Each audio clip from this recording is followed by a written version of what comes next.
Hare Krishna, Prabhu. Thank you.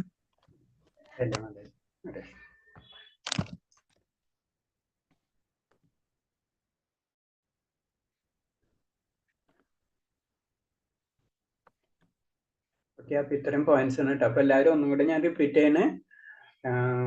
ഒന്ന്, ഈ book തന്നെ എല്ലാവരും വാങ്ങിക്കുക, മസ്റ്റ് ആയിട്ട് വാങ്ങിച്ചിരിക്കണം. കാരണം ഇപ്പൊ 3 അധ്യായം ആയിട്ടുള്ളൂ നമ്മളെ.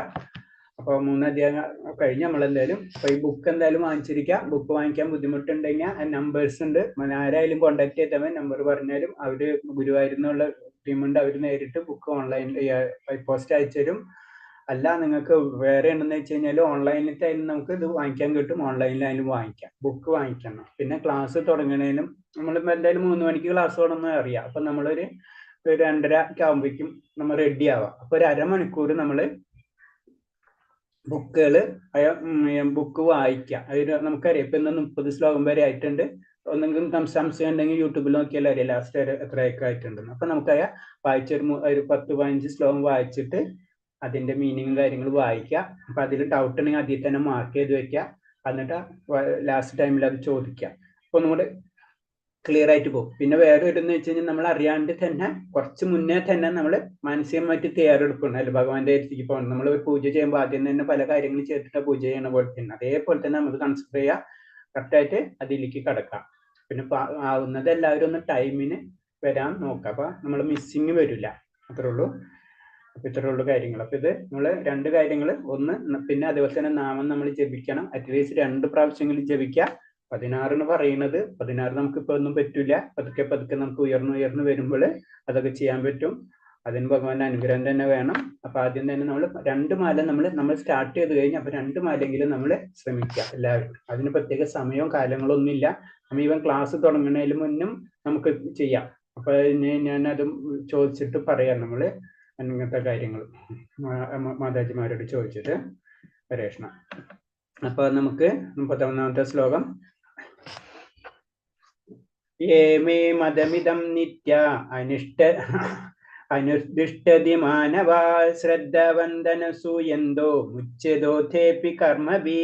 എന്റെ ആജ്ഞാനുസരണം സ്വകർമ്മങ്ങൾ നിർവഹിക്കുകയും അസൂയ കൂടാതെ വിശ്വാസപൂർവ്വം ഈ ഉപദേശങ്ങൾ അനുസരിക്കുകയും ചെയ്യുന്നവർ കർമ്മഫലങ്ങളുടെ കുടുക്കിൽ നിന്ന് മോചനം തേടുന്നു. അപ്പൊ ഈ ശ്ലോകത്തിൽ തന്നെ നമുക്ക് മനസ്സിലാക്കാം അല്ലെ, നമ്മൾ എന്താണ് നമ്മളെ കടമകൾ, സ്വകർമ്മങ്ങൾ. ഇപ്പൊ നമ്മളിപ്പോ ഇതിന് പറഞ്ഞു, നമ്മളിപ്പോ അത് ഭഗവത പഠിക്കാൻ ഉദ്ദേശിക്കുന്നത് നമുക്ക് പിന്നെ നമ്മളേതായ കുറച്ച് കടമകളുണ്ട്, അത് നമ്മൾ ചെയ്യണം. അത് തന്നെയാണ് ഇൻഡയറക്റ്റ് ഇത് പറയുന്നത്. അപ്പൊ നമ്മളത് ചെയ്താലേ നമുക്ക് അതിൽ മുന്നേറ്റം ഉണ്ടാവാൻ പറ്റുള്ളൂ. അതെങ്ങനെ ചെയ്യേണ്ടത്? അസൂയ കൂടാതെ വിശ്വാസപൂർവ്വം ഈ ഉപദേശങ്ങൾ അനുസരിക്കുകയും ചെയ്യുന്നവൾ കർമ്മഫലങ്ങളുടെ കുടുക്കിൽ നിന്ന് മോചനം നേടും. അപ്പൊ ഭഗവാന്റെ കാര്യങ്ങൾ നമ്മൾ അതേ രീതിയിൽ ചെയ്തു പോവുകയാണെന്ന് വെച്ച് കഴിഞ്ഞാൽ അത് ഉപദേശങ്ങൾ അങ്ങനെ ചെയ്തു പോയി കഴിഞ്ഞാൽ നമുക്ക് തീർച്ചയായിട്ടും ഈ ഭൗതിക പ്രപഞ്ചത്തിന് അല്ലെങ്കിൽ കർമ്മഫലങ്ങളിൽ നിന്ന് നമുക്ക് മോചനം നേടാൻ കഴിയും. അപ്പൊ നമ്മൾ ആ സ്വന്തമായിട്ട് സ്വകർമ്മങ്ങൾ തന്നെയാണ് പറയുന്നത് അല്ലെ. പക്ഷെ ലാസ്റ്റ് അധ്യായത്തിൽ വരുമ്പോൾ എല്ലാ കർമ്മങ്ങളും വിടാൻ പറയുന്നുണ്ട്. അപ്പൊ ഈ അധ്യായം കർമ്മയോഗമാണ്. കർമ്മയോഗത്തിൽ നമുക്ക് നമ്മളെ കർമ്മങ്ങൾ ചെയ്യാനാണ് പറയുന്നത്. അങ്ങനെയാണ് പതുക്കെ പതുക്കെ നമ്മൾ ഉയരണം. അല്ലാണ്ട് ഒറ്റയടിക്ക് നാളെ നമ്മളിതെല്ലാം കളഞ്ഞ് സന്യാസാവാൻ നമുക്ക് പറ്റില്ല. പ്രത്യേകിച്ച് നമ്മളെ പോലെയുള്ള പ്രത്യേകിച്ച് ഗൃഹസ്ഥര്, അവര് പല കാര്യങ്ങളും നമുക്ക് ബന്ധപ്പെട്ടിട്ട കാര്യങ്ങളാണ് നമ്മുടെ ജീവിതം എന്ന് പറയുന്നത്. അപ്പൊ നമുക്ക് ഒറ്റയടിക്ക് ഇതൊന്നും ചെയ്യാൻ പറ്റില്ല. അത് കാരണങ്ങളൊന്നും ശരിക്കും ചതുരാശ്രമങ്ങളും ചതുർവർണ്ണങ്ങളും അതേപോലെ തന്നെ പുരുഷാർത്ഥങ്ങൾ, അതായത് അർത്ഥധർമ്മ കാമ മോക്ഷ, അതിൽക്കൊക്കെ അങ്ങനത്തെ അതൊക്കെയാണ് പറഞ്ഞു. വേദങ്ങളും അനുശാസ്ത്രങ്ങളും അത് തന്നെയാണ്. അതാണ് വേദങ്ങൾക്കും നമുക്കറിയാം, വേദങ്ങൾ ശാശ്വതമാണെന്ന് അറിയാം അല്ലേ. വേദങ്ങൾ എന്ന് പറഞ്ഞാൽ അതിനെപ്പോഴും അത് തന്നെ ഭഗവതിൽ നിന്ന് വന്നിട്ടുള്ളതാണ് വേദങ്ങൾ. അപ്പൊ എപ്പോഴും അത് ശാശ്വതമായിട്ടുള്ളതാണ്. അപ്പൊ അതേപോലെ തന്നെ കൃഷ്ണാവബോധം. അപ്പൊ ഭഗവാനിൽ വന്നിട്ടുള്ള എന്താണ് ശാസ്ത്രങ്ങൾ ശാശ്വതമാണെങ്കിൽ ഭഗവാനും ശാശ്വതം തന്നെയാണ്. അത് നമ്മൾ മനസ്സിലാക്കാം. അതിലേക്കാണ് നമ്മൾ കടക്കേണ്ടത്. അപ്പൊ അതിന് പറഞ്ഞ ഒരു കൃഷ്ണാവബോധത്തിന്റെ പ്രാരംഭ നിലയിൽ ഒരാൾ ഭഗവതാജ്ഞകൾ പൂർണ്ണമായും നിറവേറ്റില്ല എന്ന് വരാം. കാരണം നമ്മൾ ആദ്യമേ തുടക്കത്തിൽ തന്നെ ഭഗവാന്റെ എല്ലാ കാര്യങ്ങളും അതേ രീതിയിലുള്ള വേദങ്ങളിൽ പറയുന്ന രീതിയിൽ നമ്മളെ സ്വധർമ്മങ്ങൾ അങ്ങനത്തെ കാര്യങ്ങൾ മുഴുവനായും ചെയ്യാൻ കഴിയില്ല എന്ന് വരാം. അത് ഭഗവാൻ തന്നെ പറഞ്ഞു തരുന്നുണ്ട്. ഭാവാർത്ഥത്തില് പ്രഭാത സ്വാമി നമുക്ക് കറക്റ്റായിട്ട് പറഞ്ഞിട്ടുണ്ട്. പക്ഷെ നമ്മൾ എന്താ ചെയ്യേണ്ടതെന്ന് വെച്ച് കഴിഞ്ഞാൽ നമ്മൾ ഒരിക്കലും, അതായത് ആശ ഒരിക്കലും കൈവിടയരുതെന്ന് വരാം. നമ്മൾ ആശ കൈവിടയാതെ നിർവ്യാജം പ്രവർത്തിച്ചു പോന്നാൽ തീർച്ചയായും പവിത്രമായ കൃഷ്ണപദത്തിന് ഉന്നതിയിൽ അയാൾക്ക് എത്താൻ കഴിയും. അപ്പൊ നമ്മൾക്ക് എപ്പോഴും നമുക്ക് ചെറിയ എന്തെങ്കിലും ഒരു കാര്യങ്ങൾ ഉണ്ടെങ്കിൽ നമ്മൾ എപ്പോഴും നമ്മളെ മനസ്സങ്ങനെയാണ് അല്ലെ, നമ്മൾ എന്തെങ്കിലും ഇഷ്ടമുണ്ടെങ്കിൽ പിന്നെ എല്ലാതും നമ്മൾ ഇട്ട് കളയും. അങ്ങനെ ഒരിക്കലും കളയരുത്. അത് ഭഗവാന്റെ ഒരു വിശ്വാസം, അതിനെ ആ വിശ്വാസം നമുക്ക് ഉണ്ടായിരിക്കണം എന്ത് വന്നാലും. അങ്ങനെ എപ്പോഴും ആ പോയിന്റിലേക്ക് ഉയർന്നു. അതിന് നമ്മൾ എന്താ ചെയ്യേണ്ടത്? എപ്പോഴും ഭഗവാന്റെ കാര്യങ്ങൾ പ്രവർത്തിച്ചു കൊണ്ടിരുന്നാൽ തീർച്ചയായും പവിത്രമായ കൃഷ്ണാബോധത്തിന്റെ ഉന്നതിയിൽ അയാൾക്ക് എത്താൻ കഴിയും. അപ്പൊ നമ്മൾ എപ്പോഴും നമ്മൾ പരിശ്രമിച്ചു കൊണ്ടിരിക്കണം. ഇനീഷ്യൽ സ്റ്റേജിൽ നമുക്കത് പറഞ്ഞ പോലെ തന്നെ ടു സെഡ് പറഞ്ഞ പോലെ തന്നെ ചെയ്യാൻ പറ്റണം. ഇപ്പൊ പറഞ്ഞില്ല 2 മാല ജപിക്കാൻ നേരം നമുക്ക് ജപിക്കാൻ പറ്റില്ലെങ്കിൽ അറ്റ്ലീസ്റ്റ് കുറച്ച് നേരമെങ്കിലും ഭഗവാന്റെ നാമെങ്കിലും ജപിക്കാം. അങ്ങനെ നമ്മൾ അത് വിടരുത്. അതിന് പറയാം, അത് വിടരുത്. അതിനൊക്കെ ആശ ഒരിക്കലും കൈവിടരുത് എന്ന് പറഞ്ഞു. അങ്ങനെ കൈവിടയാതിരുന്നാൽ മാത്രമേ നമുക്ക് മുന്നിലേക്ക് പോകാൻ പറ്റുള്ളൂ. അതാണ് ഈ ശ്ലോകത്തിൽ കൂടെ പറഞ്ഞു തരുന്നത്. അടുത്ത ശ്ലോകം. ഏതേത്യഭ്യസൂയന്തോ നാനുദിഷ്ടതി മേ മദം സർവജ്ഞാന വിമൂഢാസ്താൻ വിധി നഷ്ടാന ചേതസ. അസൂയാലുക്കളായി എന്റെ ഉപദേശത്തെ അവഗണിക്കുകയും അനുസരിക്കുകയും ചെയ്യുന്നവരെ ഒട്ടും അറിവില്ലാത്തവർ മൂഢന്മാരായി കണക്കാക്കണം. പൂർണ്ണത നേടുന്നവരുടെ അവരുടെ യത്നങ്ങൾ വിപുലമായി പെടുകയും ചെയ്യുന്നു. അപ്പൊ ഇത് അടുത്ത പറഞ്ഞ ശ്ലോകം എന്ന് പറയുന്നത് ഭഗവാന്റെ ഉപദേശങ്ങൾ അതനുസരിക്കാതിരിക്കുകയും ചെയ്യുന്ന അങ്ങനത്തെ വ്യക്തികളെ പറ്റിയാണ്. അവരെ സാധാരണ രീതിയിൽ അറിവില്ല, ജ്ഞാനമില്ലാത്തവരാണെന്ന് പറയാ. അതുപോലെ തന്നെ മൂഢന്മാരായിട്ടാണ് കണക്കാക്കേണ്ടത്. അവര് എന്ത് ചെയ്യാൻ ശ്രമിച്ചാലും അവർക്കായ അത് വിഫലമായി കൊണ്ടിരിക്കും എന്ന് പറയുന്നത്. അവർക്ക് അൾട്ടിമേറ്റ് ആ പോയിന്റിലേക്ക് അവർക്ക് എത്താൻ പറ്റില്ല. അതാണ് പറഞ്ഞത്. കാരണം നമുക്കറിയാം, നമ്മളിപ്പോ ഒരു നാട്ടിൽ തന്നെ ഒരു ഉയർന്ന ഭരണാധികാരിയുടെ ആജ്ഞകൾ ലംഘിക്കുമ്പോൾ അതിന് ശിക്ഷയുണ്ട്. നമുക്ക് നമ്മുടേതായ ഭൗതിക നിയമങ്ങൾ ഉണ്ടല്ലോ. അപ്പൊ ഇന്ത്യൻ ഭരണഘടനയുണ്ട്. ഇന്ത്യൻ ഭരണഘടന അനുശാസിക്കുന്ന നിയമങ്ങളൊക്കെ നമുക്കുള്ളതാണ്. അത് നമുക്ക് ലംഘിക്കാൻ പറ്റില്ല. അതേപോലെ തന്നെ പറഞ്ഞ പരമദിവ്യാത്മ പുരുഷന്റെ ആജ്ഞ ലംഘിച്ചവരും തീർച്ചയായും ശിക്ഷാർഹർ തന്നെ. അപ്പൊ ഭഗവാന്റെ ആജ്ഞ ലംഘിക്കുന്നവരും അതേപോലെ തന്നെയാണ്. ഭഗവാനാണ് നമുക്ക് ഈ ലോകം സൃഷ്ടിച്ചു തന്നിട്ടുള്ളതും ഈ ലോകത്തിന് എങ്ങനെയാണ് ജീവിക്കേണ്ടുള്ള കാര്യങ്ങൾ ആത്മീയ ഗ്രന്ഥങ്ങളിലൂടെ നമുക്ക് പറഞ്ഞു തന്നിട്ടുള്ളൂ. അപ്പൊ അത് തെറ്റിച്ചു കഴിഞ്ഞു കഴിഞ്ഞാൽ അതിനനുസരിച്ചുള്ള ശിക്ഷ നമുക്ക് ലഭിച്ചിരിക്കും. അതാണ് പറയുന്നത്. അപ്പൊ അത് മനസ്സിലാക്കണം. നമ്മുടെ ജീവിതം എന്ന് പറഞ്ഞാൽ നമുക്ക് ഉണ്ടാവുന്ന പല പ്രശ്നങ്ങളും നമ്മൾ ഉണ്ടാക്കി തന്നെ പ്രശ്നങ്ങളായിരിക്കും. അത് നമുക്ക് മനസ്സിലാവുന്നില്ല. അതാണ് അജ്ഞത. അതാണ് മൂഢന്മാരെന്ന് പറഞ്ഞത്. അതാണ് ഈ ശ്ലോകത്തിൽ പറഞ്ഞത്. ഭഗവാന്റെ ഉപദേശങ്ങൾ അനുസരിച്ചിരിക്കണം. ആ ഉപദേശങ്ങളാണ് ഇപ്പൊ നമ്മൾ കൃഷ്ണാവബോധം അല്ലെങ്കിൽ ഭഗവതിയിൽ കൂടെ അല്ലെങ്കിൽ വേദങ്ങളിൽ കൂടി അല്ലെങ്കിൽ ഭാഗവതത്തിൽ കൂടിയൊക്കെ ഭഗവാൻ ഉണ്ടായിട്ടായിട്ട് നമുക്ക് പറഞ്ഞു തരണം. അപ്പൊ അങ്ങനത്തെ കാര്യങ്ങള് നമ്മൾ ധർമ്മങ്ങൾ അനുസരിച്ചിരിക്കണം. അപ്പൊ ഇപ്പൊ നമ്മൾ ചിന്തിക്കേണ്ടത് നമ്മൾ എന്താ ധർമ്മങ്ങൾ അനുഷ്ഠിക്കേണ്ടത്. കാരണം നമ്മൾ അത്രയധികം താന്നു പോയി കഴിഞ്ഞു. നമുക്കിപ്പോ ഒരു ധർമ്മം തന്നെ അറിയില്ല. സ്വധർമ്മം എന്ന് പറഞ്ഞു കഴിഞ്ഞാൽ എന്താണ് സ്വധർമ്മം എന്ന് പറയാൻ അറിയാത്ത ഒരു അവസ്ഥയിലേക്ക് നമ്മൾ താന്നുപോയി. അതിന് അത്രയും പതിതമായ ആത്മാക്കളായി മാറിക്കഴിഞ്ഞു നമ്മൾ. കുറെ കാലം മുന്നേ പിന്നെ ആൾക്കാർക്ക് അറിയാം. ഇപ്പൊ നമ്മളെ ധർമ്മം എന്താണെന്ന്, ധർമ്മത്തെ അധർമ്മയും അധർമ്മത്തെ ധർമ്മമായി കണക്കൂട്ടുന്ന ഒരു കാലഘട്ടത്തിലേക്ക് നമ്മൾ മാറിക്കഴിഞ്ഞു. അപ്പൊ അത് കാരണം കൊണ്ടാണ് ചൈതന്യ മഹാപ്രഭു ശരിക്കും അത് കാരണം കൊണ്ടാണ് ഈ പതിതമായ ആത്മാക്കൾക്ക് എങ്ങനെയാ മുന്നിൽ സ്വന്തം ധർമ്മം തന്നെ അറിയില്ല, പിന്നെ അതെങ്ങനെ പ്രവർത്തിക്കുക, ആ അവസ്ഥയിലേക്ക് വരുമ്പോഴാണ് അറ്റ്ലീസ്റ്റ് ഭഗവാന്റെ നാമെങ്കിലും നമ്മൾ ജപിക്കുക എന്ന് പറയുന്നത്. ആ നാമത്തിന് മാത്രമേ ഇനി ക്വാളിറ്റി ഉള്ളൂ. ഈ സ്വധർമ്മം എന്നൊക്കെ പറയാൻ, ആ സ്വധർമ്മം നമുക്ക് അറിഞ്ഞെങ്കിലല്ല. നമുക്ക് എന്ത് ധർമ്മം അറിയാം? നമുക്ക് ആകെ അറിയാവുന്നത് അറിഞ്ഞാൽ കുറച്ചു നേരം അമ്പലത്തിൽ പ്രാർത്ഥിക്കുക, തിരിച്ചു പോരാ. അത്ര അതിൽ കൂടുതൽ നമുക്ക് അവസ്ഥയില്ല. അല്ലെങ്കിൽ ഏതെങ്കിലും പുരാണ ഗ്രന്ഥങ്ങളിലോ കുറച്ച് ശ്ലോകങ്ങളോ കുറച്ച് കാര്യങ്ങളോ നമ്മൾ പഠിക്കുന്നല്ലാണ്ട് അല്ലെങ്കിൽ അറിയാന്നല്ലാണ്ട് നമുക്ക് വേറൊരു കാര്യം അറിയാത്ത അവസ്ഥയിലേക്ക് നമ്മൾ പോയി കഴിഞ്ഞു. അതേപോലെ തന്നെ കുറച്ച് സാംസ്കാരികമായിട്ടുള്ള അല്ലെങ്കിൽ നമ്മളെ കുറെ കാര്യങ്ങളുണ്ട്, കുറെ പൂജാ കാര്യങ്ങളുണ്ട്, അതിന്റെ ബേസിക് കാര്യങ്ങളൊന്നും അറിയില്ല.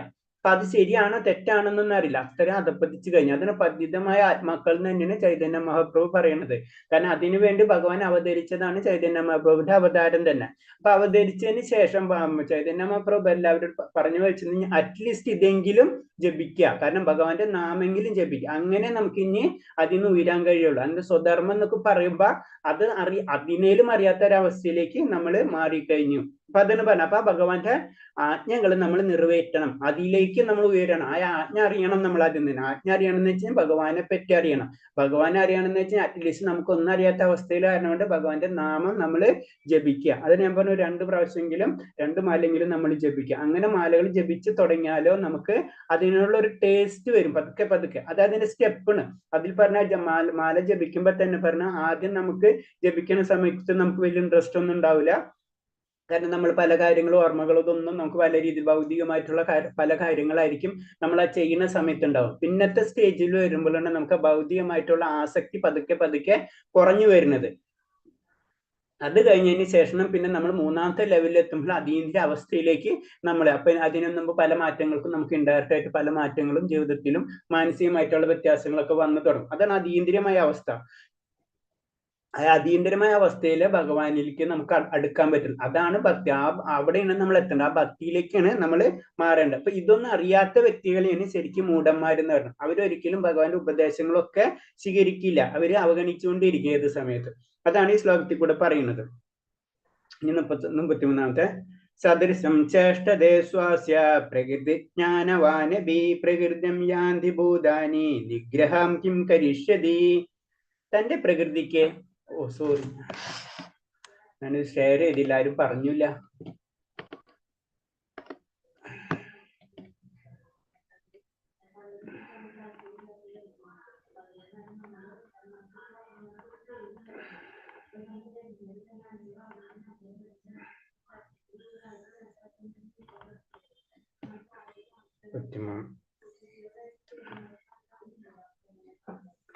ഓക്കെ, 33-ാമത്തെ ശ്ലോകമാണ്. അപ്പൊ അത് പറഞ്ഞത് തന്റെ പ്രകൃതിക്ക് അനുയോജ്യമായി തന്നെയാണ് ജ്ഞാനിയും പ്രവർത്തിക്കുന്നത്. ത്രികോണങ്ങളിൽ നിന്ന് ആർജിച്ച സ്വഭാവത്തിനനുസരിച്ച് എല്ലാവരും പ്രവർത്തിക്കുന്നു. നിഗ്രഹം കൊണ്ട് എന്ത് പ്രയോജനം? അപ്പൊ എന്താ പറയുന്നത്? ഒരു ജ്ഞാനിയുമായി പ്രവർത്തിക്കുന്നത് പ്രകൃതിക്ക് അനുയോജ്യമായി തന്നെ. അപ്പൊ ഇതിൽ നമ്മൾ 3 സെക്ഷൻ ഉണ്ടെന്ന് പറയുന്നുണ്ടല്ലോ നമ്മള്. ഒരു ജ്ഞാനി, അല്ലെങ്കിൽ നെക്സ്റ്റ് വരുന്നത് യോഗി, പിന്നെ വരുന്നതാണ് ഭക്തി, അല്ലെങ്കിൽ 3 തരം സാക്ഷാത്കാരങ്ങളുണ്ട്. അപ്പൊ ജ്ഞാനി എന്ന് പറയുമ്പോൾ എന്താ, നമ്മള് പല കാര്യങ്ങൾ നമ്മൾ പഠിക്കും അല്ലെ, അറിവ് നേടും. ജ്ഞാനി എന്ന് പറയുന്നത് അറിവാണ്. ശരിക്കും ജ്ഞാനി എന്ന് പറയുന്നത് ആ സത്യത്തെ ഭഗവാൻ അറിയാന്നുള്ളതാണ്. അപ്പൊ ഇതിൽ പറഞ്ഞു വരുന്നതെന്ന് വെച്ച് കഴിഞ്ഞാൽ തന്റെ പ്രകൃതിക്ക് അനുയോജ്യമായി തന്നെയാണ് ജ്ഞാനിയും പ്രവർത്തിക്കുന്നത്. അപ്പൊ നമ്മളെ പ്രകൃതി നമ്മളെ പ്രകൃതി നമ്മൾ മാറ്റിക്കൊണ്ട് വരണം. ഇൻഡയറക്റ്റ് ആയിട്ട് പറയണമെന്ന് വെച്ച് കഴിഞ്ഞാൽ നമ്മളിപ്പോ പറയുമ്പോ സത്വഗുണത്തിലാണെന്ന് വെച്ച് കഴിഞ്ഞാലും രജോ ഗുണത്തിൽ അങ്ങനെ സാത്വിക ഗുണത്തിലേക്ക് കൊണ്ടുവരണം. അല്ലെങ്കിൽ വേറൊരു രീതിയിൽ പറയുകയാണെന്ന് വെച്ച് കഴിഞ്ഞാല് നമുക്ക് നമ്മുടേതായ ചില ഗുണങ്ങൾ ഉണ്ടാവും. നമ്മൾ അതിൽ നിന്ന് അധികം മാറ്റം വരുത്തരുത്. നമുക്കറിയില്ല.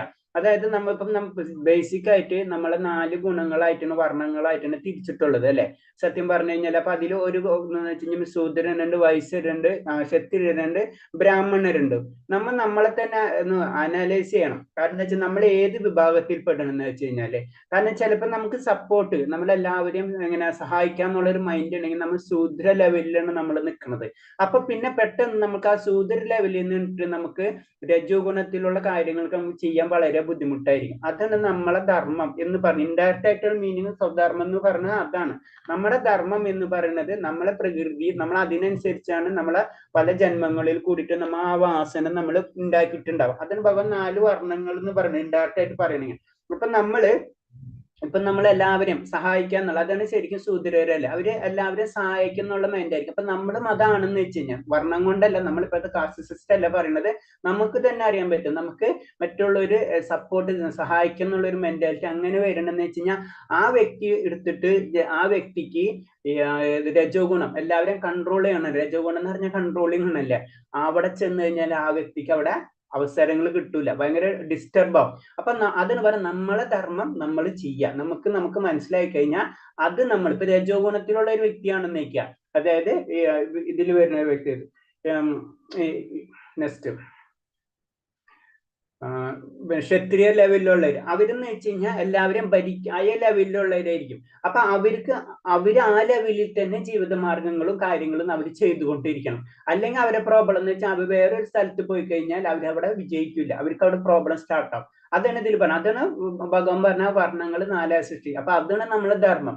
അപ്പൊ ധർമ്മം നമ്മൾ ഏത് വകുപ്പാണ് നമ്മൾ അനലൈസ് ചെയ്തിട്ട് അതിനനുസരിച്ച് പ്രവർത്തിക്കുക. അതാണ് പറഞ്ഞത്. അപ്പൊ ഇതൊക്കെ ലിംഗ ത്രികോണങ്ങളാണെങ്കിലും നമുക്ക് മനസ്സിലാവും നമ്മള് ഈ നമ്മളെ പല ജന്മങ്ങൾക്ക് ശേഷമാണ് നമുക്ക് ഏത് ഗുണം അടക്കം ത്രികോണത്തിൽ ഏത് ഗുണമാണ് നമുക്ക് സൂട്ടായിട്ട് വരുന്നത് അടക്കം നിശ്ചയിച്ചിട്ടുള്ളത്. അപ്പൊ ചില ഗുണങ്ങൾ ചില ത്രികോണത്തിൽ ചിലപ്പോൾ രജോ ഗുണമായിരിക്കും നമുക്ക് സൂട്ടാവാം, ചില ഗുണത്തിൽ നമുക്ക് തമോ ഗുണമായിരിക്കും, ചില സമയത്ത് നമുക്ക് ചില കാരണങ്ങൾ കൊണ്ട് നമ്മൾ സാത്വികമായിട്ടായിരിക്കും ഇഷ്ടപ്പെടുന്നുണ്ടാവുക. എന്ത് തന്നെയാണെങ്കിൽ ഇതൊക്കെ പ്രകൃതിയായിട്ട് ബന്ധപ്പെട്ടിട്ടുള്ളതാണ്. അപ്പൊ നമ്മൾ ചെയ്യേണ്ടതെന്ന് വെച്ചാൽ നമുക്ക് ഏതാണ് ഗുണം, നമ്മൾ ഏതാണ് വർണ്ണം, നമ്മൾ അറിയാത്ത വർണ്ണം ഏതാണ് നമ്മൾ അനലൈസ് ചെയ്തതിന് ശേഷം അതിനനുസരിച്ച് വേണം നമ്മൾ പ്രവർത്തിക്കേണ്ടത്. അല്ലാന്ന് വെച്ച് കഴിഞ്ഞാൽ നമ്മൾ അവിടെ ഫെയിലിയർ ആയി പോകും. അതാണ് ഒരു സൈക്കോളജിക്കൽ ഒരു മൂവും കൂടിയാണ് നമ്മളെ. അപ്പൊ കാരണം എന്ന് വെച്ചാൽ അങ്ങനെയാണ് പതുക്കെ പതുക്കെ നമ്മൾ ഉയർത്തിക്കൊണ്ടുവരുന്നത്. അതാണ് പറഞ്ഞ ഭഗവാൻ പറഞ്ഞ എന്റെ അടുത്ത് എത്തണമെങ്കിൽ ഒരു ശൂദ്രനെന്നോ ബ്രാഹ്മണനെന്നോ ക്ഷത്രിയൻ ഇതൊന്നും കൺസിഡർ ഇല്ല എന്ന് പറഞ്ഞു. അതെന്ന് പറഞ്ഞാൽ അവരെ ആ ഏത് പ്രകൃതിയുടെ ഗുണത്തിൽ കൂടിയാണെങ്കിലും ഭഗവാനിലേക്ക് കണക്ട് ചെയ്യാം. അവിടെ അവന്റെ ധർമ്മം അവൻ ചെയ്യണം എന്നാണ് പറയുന്നത്. ത്രികോണത്തിൽ ആർജിച്ച സ്വഭാവത്തിനനുസരിച്ച് എല്ലാവരും പ്രവർത്തിക്കുന്നു. അപ്പൊ ഓരോ ഗുണങ്ങളുണ്ട്. ഇപ്പൊ ഇതിലിപ്പോ സാത്വികമായിട്ടുള്ള ഗുണങ്ങൾ ബ്രാഹ്മണർ എന്ന് പറഞ്ഞാൽ സാത്വികമായിട്ടുള്ളവരാണ്. ക്ഷത്രിയർ എന്ന് പറഞ്ഞു കഴിഞ്ഞാല് അത് ക്ഷത്രിയർ എന്ന് പറഞ്ഞാൽ രജോ ഗുണമുള്ളവരാണ്. വൈശ്യർ എന്ന് പറയുമ്പോൾ രണ്ടുമുണ്ട്, തമസ്സുണ്ട് അതേപോലെ തന്നെ രജോ ഗുണവും മിക്സ് ആയിട്ടുള്ളവരായിരിക്കും. ശൂദ്രൻ എന്ന് പറയുമ്പോൾ അവർക്ക് തമസ് ഗുണമാണ്. അങ്ങനെയാണ് അതിന്റെ ജനറൽ ഒരു ക്ലാസിഫിക്കേഷൻ. തമസ് മാത്രമായിരിക്കും ക്ഷത്രിയർ. അപ്പൊ അതിന്റെ അർത്ഥം എന്ന് വെച്ച് കഴിഞ്ഞാൽ നമ്മൾ ആ ലെവലിലല്ലേ കാണാം, അവര് പ്രകൃതിയിൽ നിന്ന് അങ്ങനെ വന്നു കഴിഞ്ഞു. ഇനി അത് വെച്ചിട്ട് വേണമെങ്കിൽ അതാണ് അവരെ സ്വധർമ്മം. ശരിക്കും പറഞ്ഞാൽ അത് വെച്ചിട്ട് അവർക്ക് മുകളിലേക്ക് പോകാൻ പറ്റും. അതാണ് പറഞ്ഞത്. കൃഷ്ണാവബോധത്തിന്റെ അതീന്ദ്രിയ മണ്ഡലത്തിൽ സ്ഥിതി ചെയ്യുന്നവർക്കല്ലാതെ ആർക്കും പ്രകൃതിയുടെ ത്രിഗുണങ്ങളെ സ്വാധീന ശക്തിയിൽ നിന്ന് മോചിതരാവാൻ കഴിയില്ല എന്നാ പറയുന്നത്. അതായത് ദേവിമായി ഗുണമയ്യ എന്ന് പറഞ്ഞത് ഭഗവാന്റെ ആയ ശക്തിയുണ്ട്, പ്രകൃതിയുടെ ശക്തിയുണ്ട്. ആ ശക്തിയിൽ നിന്ന് സാധാരണ ജനങ്ങൾക്ക് ഒട്ടും രക്ഷപ്പെടാൻ കഴിയില്ല എന്ന് ഈ 4 ഗുണക്കാർക്കും അതിൽ നിന്ന് രക്ഷപ്പെടാൻ കഴിയില്ല. അത് ഭഗവാന്റെ ആയ മുക്തി ലെവലിലേക്ക് എത്തിക്കഴിഞ്ഞാൽ മാത്രമേ അത് ആവുള്ളൂ. അതാണ് പറയുന്നത്. മഹാപണ്ഡിതനായാലും ശരി ഭൗതിക പ്രകൃതിയുമായുള്ള നിരന്തര സമ്പർക്കത്തിലായാൽ ബന്ധനത്തിലാണ്. അപ്പൊ പണ്ഡിതൻ ബ്രാഹ്മണർ എന്ന് പറയുമ്പോൾ നമ്മൾ സാധാരണ രീതിയിൽ നമ്മൾ അങ്ങനെ നോക്കിക്കഴിഞ്ഞാൽ ഏറ്റവും ബുദ്ധി കൂടിയ വ്യക്തികൾ അല്ലെങ്കിൽ അവരൊക്കെ നമ്മൾ ബ്രാഹ്മണ ലെവലിൽ ആ ക്ലാസിഫിക്കേഷൻ വരുമ്പോ അതിപ്പോ നമുക്കറിയാം ഒരു ഗവൺമെന്റ് ഇതിൽ പറയുന്ന ABCD എന്ന് പറഞ്ഞാൽ 4 ക്ലാസ് ഉണ്ടല്ലോ. അപ്പൊ ഏറ്റവും ടോപ്പ് ഉള്ളവരിന് A class, B class, C class, D class എന്ന് പറയുന്നത്. അപ്പൊ A ക്ലാസ് എന്ന് പറഞ്ഞു കഴിഞ്ഞാൽ കൂടുതലായിട്ട് ഇപ്പൊ നമ്മളെ ഒരു നിയമവ്യവസ്ഥിതി അനുസരിച്ച് IAS ഓഫീസർ അല്ലെങ്കിൽ IPS അങ്ങനത്തെ ലെവലിലുള്ളവർ അല്ലെങ്കിൽ A ക്ലാസ് എംപ്ലോയീസ് ഇവരൊക്കെ ആ ലെവലിൽ വരുന്നത്. അപ്പൊ അവർക്ക് കമ്പാരിറ്റീവ് ആയിട്ട് ഏറ്റവും താഴെയുള്ള D ക്ലാസ്സിന് ഏറ്റവും ബുദ്ധി കൂടുതലായിരിക്കും. പക്ഷെ എന്നിരുന്നാലും അത് പറയുന്നത് വെച്ചാൽ അവരും എല്ലാവരും ഭൗതിക പ്രകൃതിയുടെ ബന്ധനത്തിൽ തന്നെയാണ്. അപ്പൊ അതില് പ്രത്യേകിച്ച് ഒന്നുമില്ല. അവർക്ക് ബന്ധനം എന്ന് പറഞ്ഞു കഴിഞ്ഞാൽ അവർക്ക് സാത്വിക ഗുണമായിട്ടുള്ള ബന്ധനമായിരിക്കും, മറ്റുള്ളവർക്ക് രാജസീയ ഗുണമായിട്ടുള്ള ബന്ധനം. എന്ത് തന്നെയായാലും ഇതൊക്കെ ബന്ധനങ്ങൾ തന്നെയാണ്. അതായത് സാത്വിക ഗുണമായെങ്കിലും രാജസീയ ഗുണമായാലും താമസിക ഗുണമാണെങ്കിലും ബന്ധനമാണ്. അതാണ് പറയുന്നത്. ഈ 3 ബന്ധനത്തിൽ നിന്നും വിട്ടുപോകണം. അതായത് സത്ത്, രജസ്, തമസ് എന്ന 3 ബന്ധനത്തിൽ നിന്ന് വിട്ടുപോയി അപ്പുറത്താണ് വിശുദ്ധ സത്വഗുണം എന്ന് പറയുന്നത്. അതാണ് ശരിക്കും മുക്തി അല്ലെങ്കിൽ ഭഗവാന്റെ ഭക്തിയിലേക്ക് നമ്മൾ കടക്കണ ലെവല്. അപ്പൊ ഈ 3 ഗുണങ്ങളും ബുദ്ധിമുട്ട് തന്നെയാണ്. അപ്പൊ നമ്മൾ കമ്പയർ ചെയ്യുമ്പോൾ തമസിനേലും ബെറ്ററാണ് രജത്തിനേലും ബെറ്ററാണ് സാത്വിക ഗുണം എന്ന് നമുക്ക് തോന്നുകയാണെങ്കിലും ഈ 3 ഗുണങ്ങളും വിട്ടുപോയാലേ മാത്രമേ നമ്മൾ ഇതിലേക്ക് മുന്നേറാൻ കഴിയുള്ളൂ. ഭൗതിക നിലയിൽ പിന്നെ തനിക്ക് വിധിക്കപ്പെട്ട കർമ്മം ചെയ്തുകൊണ്ടിരുന്നാൽ ഒരാൾ കൃഷ്ണപദം ഉണ്ടെങ്കിൽ അത് ഭൗതിക ബന്ധനത്തിൽ നിന്ന് മുക്തി നേടാൻ സഹായിക്കും. പിന്നെ അടുത്ത പോയിന്റ് എന്ന് പറയുന്നത് നമുക്ക് വിധിക്കപ്പെട്ട കർമ്മങ്ങൾ. അപ്പൊ ഞാൻ പറഞ്ഞു ഇത് വിധിക്കപ്പെട്ട കർമ്മങ്ങൾ എന്ന് പറഞ്ഞാൽ പല രീതിയിൽ നമുക്ക് അതിനെ മനസ്സിലാക്കാം. നമുക്ക് അല്ലാതെ രീതിയിൽ ഇപ്പൊ നമ്മളൊരു സാമൂഹ്യ ജീവിയാണല്ലോ. അപ്പൊ സമൂഹത്തിന് നമുക്ക് പല രാജ്യത്തിനോട് ചില കടപ്പാടുകളുണ്ട്, നമ്മളെ കുടുംബത്തിനോടുണ്ടാവും, നമ്മുടെ രാജ്യത്തിന്. അതുകൊണ്ട് എല്ലാത്തിനും നമ്മൾ ഇന്റർലിങ്ക്, നമ്മുടെ കുടുംബത്തിനോടുണ്ടാവും, നമ്മുടെ മക്കളോട്, അച്ഛനോട്, ഇവർക്കൊക്കെ കുറെ ബന്ധങ്ങൾ. അപ്പൊ അതൊക്കെ നമ്മളെ സ്വന്തമായിട്ടുള്ള ധർമ്മങ്ങളും.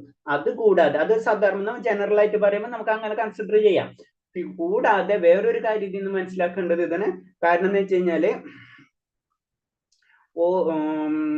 ഓരോരുത്തരും ഗുണം, നമുക്കൊരു ഗുണം, എനിക്കൊരു ഗുണം ഉണ്ടാവും.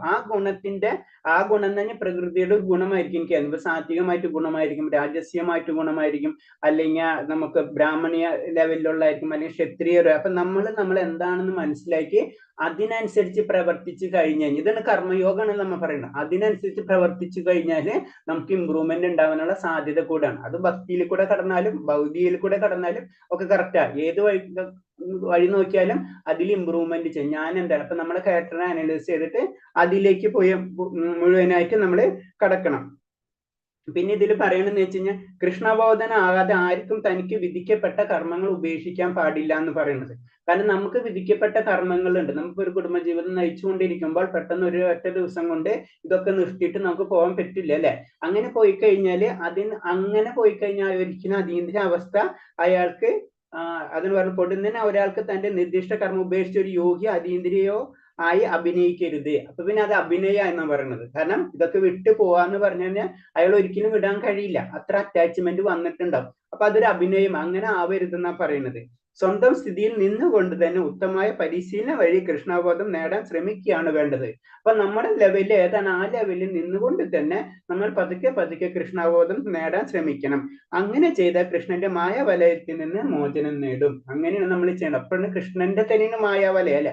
മായ എന്ന് പറയുന്നത് ഭഗവാന്റെ തന്നെ ശക്തി തന്നെയാണ് അല്ലെ, അല്ലെങ്കിൽ പ്രകൃതിയാണ് അല്ലെ. അതിൽ നിന്ന് രക്ഷ നേടണമെങ്കിൽ പതുക്കെ പതുക്കെ നമ്മൾ അതിലേക്ക് കടക്കണം. അതെന്ന് പറഞ്ഞാൽ അല്ലെങ്കിൽ വെറും അഭിനയമായി മാറും. നമ്മൾ പെട്ടെന്ന് എല്ലാതും വിട്ടെറിഞ്ഞ് സ്വധർമ്മങ്ങളൊക്കെ വേണ്ടാന്ന് വെച്ച് പോയി കഴിഞ്ഞാൽ നമ്മൾ അതൊരു അഭിനയം മാത്രമായിട്ടാണ് മാറുന്നത്. 34 ഇന്ദ്രിയ സ്വാർത്ഥ രാഗദ്വേഷ വ്യവസ്ഥിതോ തയ്യോർണ വശമാച്ചേതൗഹൗസ്യ പരിപന്ഥിനോ. ഇന്ദ്രിയ സംബന്ധങ്ങളായ വിഷയങ്ങളോടുള്ള ആസക്തിയും വിരക്തിയും നിയന്ത്രിക്കുന്നതിന് ചില തത്വങ്ങളുണ്ട്. ഒരാൾ ഈ ആസക്തി വിരക്തിയിൽ അധീനനാവാൻ പാടില്ല. എന്തുകൊണ്ടെന്നാൽ ആത്മസാക്ഷാത്കാരത്തിന്റെ പാതയിലെ വിലങ്ങുതടികളാണിത്. അപ്പൊ എന്താണ് ആസക്തി? ചില നമുക്ക് ഒറ്റയടിക്ക് നമുക്ക് നിയന്ത്രിക്കാൻ പറ്റില്ല. അപ്പൊ അതിന് ചില റൂൾസും റെഗുലേഷൻസും കൊടുത്തിട്ടുണ്ട്. ഇപ്പൊ നമുക്കറിയാലോ, ഇപ്പൊ സാധാരണ രീതിയിൽ നമുക്ക് എല്ലാവർക്കും കേട്ടുപരിച്ചിട്ടുള്ളതാണ് അഷ്ടാംഗ യോഗ അല്ലെ. അഷ്ടാംഗ യോഗത്തിൽ 8 ആണല്ലേ, 8 രീതി. നിയമ ആസന, യമ നിയമ ആസന പ്രാണായാമം പ്രത്യാഹാര ധാനം ധാരണ ധാനം, അങ്ങനെയാണ്. അപ്പൊ 8 ഉണ്ട്. അപ്പൊ അതിൽ യമ ഉണ്ട്, അപ്പൊ ചെയ്യാൻ പാടില്ലാത്ത നിയമം, ചെയ്യേണ്ടത്, അങ്ങനെ. അപ്പൊ അതിന്റെ ഒരു നിയമവ്യവസ്ഥയിൽ കൂടിയാണ് നമ്മൾ ലാസ്റ്റ് സമാധി പൊസിഷനിലേക്ക് എത്തുന്നത്. അങ്ങനെ ആയിരിക്കണം. അപ്പൊ ഒറ്റയടിക്ക് നമുക്കിത് കടക്കാൻ പറ്റില്ല. അപ്പൊ അതിന് ചില ഇന്ദ്രിയ സംബന്ധങ്ങളായ വിഷയങ്ങൾ ആസക്തിയും വിരക്തിയും നിയന്ത്രിക്കുന്നതിന് ചില തത്വങ്ങളുണ്ട്. നമുക്കത് പെട്ടെന്ന് ഒരു ദിവസം നമുക്ക് കാണാൻ പാടില്ല, അങ്ങനെ നമുക്ക് ചെയ്യാൻ പറ്റില്ല. അത് ആ തത്വത്തിലൂടെ പതുക്കെ പതുക്കെയാണ് നമ്മൾ കടന്നു പോകേണ്ടത്. അതാണ് ഇതിൽ പറഞ്ഞത്. അതൊക്കെ കർമ്മയോഗത്തിൽ അപ്പൊ പറഞ്ഞു വരുന്നത് നമ്മൾ ചെയ്യേണ്ടത് പതുക്കെ സ്വധർമ്മമായിട്ടുള്ള കർമ്മങ്ങൾ ചെയ്തുകൊണ്ട് തന്നെ പതുക്കെ കൃഷ്ണാവബോധത്തിലേക്ക് കടക്കാം. അപ്പൊ നമുക്ക് ചെയ്യുമ്പോൾ തന്നെ നമ്മൾ എന്താ ചെയ്യേണ്ടത്? നമ്മൾ ഇന്ദ്രിയങ്ങളൊക്കെ നിയന്ത്രിക്കണം. അപ്പൊ അതിന്റെ നിയമങ്ങളുണ്ട്. ആ നിയമത്തിലൂടെ തന്നെയാണ് നമ്മൾ പതുക്കെ പതുക്കെ കടക്കേണ്ടത്. ആ നിയമത്തിലൂടെ അല്ലാണ്ട് നമുക്ക് പതുക്കെ പതുക്കെ ഭഗവാന്റെ ആ കൃഷ്ണാവബോധത്തിലേക്ക് നമുക്ക് കടക്കാൻ കഴിയില്ല. അതാണ് പറയുന്നത്. കൃഷ്ണബോധത്തിലുള്ളവർക്ക് ഭൗതിക ഭോഗങ്ങളിൽ സ്വതവേ ആസക്തി കുറയും. അതാണ് ഏറ്റവും പ്രത്യേകത. നമുക്ക് കൃഷ്ണബോധത്തിലേക്ക് പതുക്കെ കടക്കുമ്പോഴേക്കും നമുക്ക് എന്താണ് ഭൗതികമായിട്ടുള്ള അതിലേക്ക് പതുക്കെ ആസക്തി നമുക്ക് കുറയും.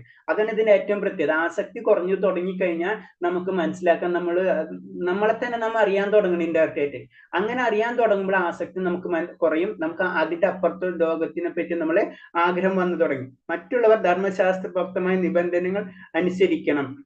അനിയന്ത്രിതമായ വിഷയ സുഖഭോഗം ഒരാളെ ഭൗതിക ബന്ധനത്തിൽ അകപ്പെടുത്തുന്നു. അതാണ് നമ്മൾ ശ്രദ്ധിക്കേണ്ടത്. നമ്മൾ ഇതിലേക്ക് കടക്കുമ്പോൾ നമ്മൾ ചെയ്യേണ്ട കാര്യം എന്ന് പറഞ്ഞു കഴിഞ്ഞാൽ നമ്മളായ ഭൗതികമായിട്ടുള്ള ആഗ്രഹങ്ങളും അല്ലെങ്കിൽ അങ്ങനത്തെ അഭിലാഷങ്ങളൊക്കെ പതുക്കെ പതുക്കെ കുറച്ചുകൊണ്ട് വരണം. അല്ലാന്ന് വെച്ച് കഴിഞ്ഞാൽ എന്താണ് ഭൗതികമായ ബന്ധനത്തിൽ വീണ്ടും വീണ്ടും ഏർപ്പെടും. അത് പറഞ്ഞാൽ തീ കൊടുക്കുന്ന പോലെ നമ്മുടെ ആഗ്രഹം എന്ന് പറഞ്ഞാൽ കാട്ടു തീ കൊടുക്കുന്ന ഒരിക്കലും ശ്രമിക്കില്ല, അതിങ്ങനെ കത്തിക്കൊണ്ടിരിക്കും. അപ്പൊ അത് വളരെയധികം ശ്രദ്ധിക്കും. അപ്പൊ ഫസ്റ്റ് സ്റ്റെപ്പ് പറഞ്ഞു വരുന്നത് നമ്മള് ഭൗതികം നമ്മൾ ആവശ്യമല്ല അത്യാവശ്യത്തിന് ചെയ്യാന്ന് പറഞ്ഞ ചില കാര്യം അത് തന്നെയാണ് പറഞ്ഞത്. കാരണം അതും പറയുന്നുണ്ട്, ഭൗതിക ശരീരം നിലനിൽക്കുന്ന കാലത്തോളം തന്റെ ആവശ്യങ്ങൾ നിറവേറ്റേണ്ടതാണ്. പക്ഷെ ചില നിബന്ധനകൾക്ക് വിധേയമായിട്ട് വേണം. അത്രേ ഉള്ളൂ. നമ്മൾ ജീവിക്കുന്നിടത്തോളം കാലം പല കാര്യങ്ങളും നമുക്ക് ചെയ്തേ പറ്റും. അത് എന്തിനു വേണ്ടി മാത്രമായിരിക്കണം? നമുക്ക് വേണ്ട. അത് അത്യാവശ്യമുള്ള കാര്യങ്ങളാണ്. അത് ആ നിബന്ധനകൾക്ക് വിധേയമായിട്ട് വേണം ചെയ്യാന്ന് പറയുന്നത്. അതാണ് കൃഷ്ണാവബോധത്തിലേക്ക് കടക്കുമ്പോൾ നമുക്ക് പതുക്കെ ഭൗതിക ഭോഗങ്ങളിൽ ആസക്തി പതുക്കെ കുറഞ്ഞു വരും. അനിയന്ത്രിതമായ വിഷയ സുഭോഗം ഒരാളെ ഭൗതിക ബന്ധനത്തിൽ അകപ്പെടുത്തും. ഇപ്പൊ പറഞ്ഞ പോയിന്റ്. ഒരു വൈദിക നിബന്ധന അനുസരിക്കുന്നവരെ ഇന്ദ്രിയ വിഷയങ്ങൾ കീഴ്പ്പെടുത്താനാവില്ല. അത് നമ്മൾ വൈദിക നിയമങ്ങൾ ചെയ്യണം. ഇപ്പൊ നമ്മൾ പറഞ്ഞില്ല ജപിക്കുക എന്ന് പറഞ്ഞത്, അത് ഇനിഷ്യൽ സ്റ്റെപ്പാണ്. അപ്പൊ അങ്ങനത്തെ കാര്യങ്ങൾ നമുക്കറിയാം, വളരെയധികം ഭക്തര് അങ്ങനത്തെ ഇന്ദ്രിയ വിഷയങ്ങളിൽ പെട്ടെന്ന് വീഴില്ല. അത് പറയും ഇപ്പൊ സത്യം, ഇതൊക്കെ വളരെ വളരെ ഇമ്പോർട്ടൻസ് ആയിട്ട് അവർ ശ്രദ്ധിക്കും അല്ലെ. നമുക്ക് ചെയ്യാൻ കഴിയില്ല, മറ്റുള്ള സാധാരണ ഭൗതികവാദികൾ ചെയ്യുന്ന പോലെ തന്നെ അതേ രീതിയിൽ ഭക്തർക്ക് പല കാര്യങ്ങൾ ചെയ്യാൻ പറ്റാത്ത നമ്മൾ അറിയാണ്ട് തന്നെ വൈദിക നിബന്ധനകൾ അനുസരിക്കുന്നവരാകുമ്പോ നമുക്ക് അങ്ങനത്തെ കാര്യങ്ങൾ ചിലവരുണ്ട്. ഞാൻ പലപ്പോഴും ശ്രദ്ധിച്ചിട്ടുണ്ട്, അവർക്ക് നോണ പറയാനൊന്നും അതൊക്കെ ഒരു പറയില്ല. ധർമ്മത്തെ അധർമ്മമായിട്ട് ചിന്തിക്കുന്ന അല്ലെങ്കിൽ അധർമ്മത്തെ ധർമ്മമായിട്ട് ചിന്തിക്കുന്ന ആ ലെവലിലായിരിക്കും. അതിന് നമ്മളായ വൈദിക നിബന്ധനകളൊക്കെ അനുസരിക്കുന്നതോടുകൂടി നമ്മൾ ഇന്ദ്രിയങ്ങളെ കീഴ്പ്പെടുത്തില്ല എന്ന് പറഞ്ഞു. നമുക്ക് പിന്നെ അതിലേക്ക് കടക്കില്ല. നമ്മൾ കൃഷ്ണാവബോധത്തോടെ ആസക്തി അഥവാ പ്രേമപൂർവ്വം ഭഗവത് സേവനം ഒരാൾ ഏത് വിധത്തിലുള്ള വൈശ്യ പ്രവർത്തനം നിന്ന് മുക്തനാക്കുന്നു. അപ്പം തന്നെ നമുക്ക് ആ ഭഗവാനുള്ള ആസക്തി ഉണ്ടാക്കിയെടുക്കണം. അതിന് നമ്മൾ വേണ്ടത്, നമുക്ക് പെട്ടെന്ന് ആസക്തി വരില്ല. നമ്മൾ ഗ്രാജുവലി ആയിട്ട് നമ്മൾ അത് വളർത്തിയെടുക്കണം. എല്ലാവർക്കും ഭക്തി ഉണ്ടെങ്കിൽ കൂടിയും അത് നമുക്ക് ഒറ്റയടിക്ക് ഭഗവാനിലേക്ക് ആ ഭക്തി എന്ന് പറഞ്ഞ ആ ലെവലിൽ നിന്ന് ഹൈ ലെവലാണ്. അതിലേക്ക് പതുക്കെ പതുക്കെ നമ്മൾ വളർത്തിയെടുത്താണ് ഭഗവാൻ എനിക്ക് ഭഗവാനില്ലാണ്ട് ഭഗവാൻ എനിക്കില്ലാത്ത ഒരവസ്ഥ, ആ അവസ്ഥ നമ്മൾ ക്രിയേറ്റ് ചെയ്യണം. കൃഷ്ണബോധത്തിന്റെ ഉന്നതതലം പൂകലാണ് എല്ലാ വിഷയങ്ങളുടെ വിരക്തിയുടെ ഉദ്ദേശം. അപ്പൊ അൾട്ടിമേറ്റ് ലക്ഷ്യം എന്ന് പറയുന്നത് ഏറ്റവും ടോപ്പ് പോയിന്റ് ആണ്. അത് ഭഗവാന്റെ ആ ലോകം തന്നെയാണ്. അതാണ് പറയുന്നത്. പിന്നെ അടുത്ത ശ്ലോകം, ശ്രേയം സ്വധർമ്മ വിഗുണ പരധർമ്മ സുനിഷ്ഠിതാ സ്വധർമ്മ നിധനം ശ്രേയ പരധർമ്മം ഭയാവഹ. തെറ്റോടു കൂടിയാണെങ്കിലും തനിക്ക് വിധിക്കപ്പെട്ടിട്ടുള്ള ചുമതലകൾ നിറവേറ്റുകയാണ് അന്യരുടെ കർത്തവ്യങ്ങൾ ഭംഗിയായി നിർവഹിക്കുന്നതിനേക്കാൾ നല്ലത്. സ്വന്തം കർത്തവ്യ നിർവഹണത്തിന് നാശം സംഭവിക്കുന്നത് മറ്റുള്ളവരെ കർമ്മം ചെയ്യുന്നതിനേക്കാൾ ശ്രേയസ്കരം തന്നെ. അന്യരുടെ വഴി സ്വീകരിക്കുന്നത് ആപൽക്കരമാണ്. അപ്പൊ ഇതില് അതിന് പറയണത് നമ്മള് മറ്റുള്ളവരെ വഴി സ്വീകരിക്കരുത്. ഇപ്പൊ ഞാൻ കുറച്ചു നേരത്തെ പറഞ്ഞ പോയിന്റ് അതാണ്, നമുക്ക് വിധിക്കപ്പെട്ടിട്ടുള്ള കർമ്മങ്ങൾ, നമ്മൾ സ്വരൂപിച്ചിട്ടുള്ള കർമ്മബലങ്ങൾ ഇതിനനുസരിച്ചായിരിക്കണം നമ്മൾ മൂവ് ചെയ്യേണ്ടത്. അല്ലാണ്ട് വെറുതെ മറ്റുള്ളവരെ കോപ്പി ചെയ്ത് ജീവിക്കരുത്. അങ്ങനെ അതായത് ആ കാര്യങ്ങൾ ചെയ്തുകൊണ്ടിരുന്നു കഴിഞ്ഞാല് അത് അന്യരുടെ വഴി സ്വീകരിക്കുന്നത് ആപൽക്കരമാണെന്നാ പറയുന്നത്. മറ്റുള്ളൊരു വഴിയല്ല, നമുക്ക് വിധിക്കപ്പെട്ടിട്ടുള്ള കർമ്മങ്ങളും നമ്മളെ കർമ്മവാസനകൾ എന്താണ് അതിനനുസരിച്ച്. അതിന് പറഞ്ഞ നമ്മൾ സാത്വികമായിട്ടുള്ള ലെവലാണെങ്കിൽ, അല്ലെങ്കിൽ സാത്വികം എന്ന് പറയുന്നത് നമ്മൾ പറയും ബ്രാഹ്മണരെ പോലെ നമുക്ക് ബുദ്ധി ഉണ്ടെങ്കിൽ, അല്ലെങ്കിൽ തീർച്ചയായിട്ടും അല്ലെങ്കിൽ ശൂദ്രരെ പോലെയാണ് നമുക്ക് സേവന താല്പര്യമാണെന്ന് വെച്ച് കഴിഞ്ഞാൽ ആ വഴിക്കാണ് നമ്മൾ പോകേണ്ടത്. അല്ലാണ്ട് തിരിച്ചല്ല. അങ്ങനെ വന്നു കഴിഞ്ഞാല് അതിന് പ്രോബ്ലം സ്റ്റാർട്ട് ചെയ്യും. ഒരു ബ്രാഹ്മണൻ സാത്വിക സ്വഭാവിയായാൽ ഹിംസാത്മകനല്ല. ഒരു ബ്രാഹ്മണൻ എന്ന് പറഞ്ഞു കഴിഞ്ഞാൽ ബ്രാഹ്മണന്റെ ആ ലെവലിലേക്ക് വന്നു കഴിഞ്ഞാൽ പിന്നെ ഹിംസിക്കില്ല ആ വ്യക്തി അല്ലെ. ക്ഷത്രിയനായിട്ട് രജോ ഗുണഭാവിയാണ്, അയാൾ ഹിംസ അനുവദനീയമാണ്. അപ്പൊ രജോ ഗുണമുള്ള വ്യക്തി ആ വ്യക്തിനെ പിടിച്ചിട്ട് നമ്മള് ബ്രാഹ്മണന്റെ ലെവലിലേക്ക് കൊടുത്തു കഴിഞ്ഞാല് അവിടെ പ്രശ്നം വരും. അതെന്ന് പറയാം. അങ്ങനെ ഇരിക്കും ഒരു ക്ഷത്രിയ അഹിംസനായ ബ്രാഹ്മണനെ അനുകരിക്കുന്നതല്ല. അതാണ് പറഞ്ഞത്. അപ്പൊ ക്ഷത്രിയ വർണ്ണത്തിലാണെന്ന് വെച്ച് കഴിഞ്ഞാൽ, ഇപ്പൊ ഇത് സാധാരണ രീതിയിൽ ചോദിക്കും, നമ്മുടെ നാട്ടിൽ ഇപ്പൊ ആരും ക്ഷത്രിയൻ എന്ന് ചോദിക്കും അല്ലെ. അതിനൊരു ആൻസർ ആണ്. അപ്പൊ ക്ഷത്രിയൻ എന്ന് പറയുമ്പോ ക്ഷത്രിയൻ ആരും ബ്രാഹ്മണർ നമുക്ക് സാധാരണ രീതിയിൽ ചിന്തിക്കാൻ ഇപ്പൊ മനസ്സിലാകും. കാരണം എന്ന് വെച്ചാൽ ബുദ്ധി കൂടുതലുള്ളവരായ പോർഷനുള്ള ആ ക്രീം ലെയേഴ്സ് എന്ന് പറയാം. അവരെ നമുക്ക് വേണമെന്ന് വെച്ച് കഴിഞ്ഞാൽ ബ്രാഹ്മണർ എന്ന് പറയാം. ക്ഷത്രിയറിന് അത് പെട്ടെന്ന് മനസ്സിലാവില്ല. പിന്നെ വൈശ്യർ എന്ന് പറഞ്ഞാൽ പറയാം സാധാരണ ജോലി, അതായത് ബിസിനസ് കാര്യങ്ങൾ ചെയ്യുന്നവരെയാണ് വൈശ്യർ എന്നുള്ള കാറ്റഗറിയിൽ വരുന്നത്.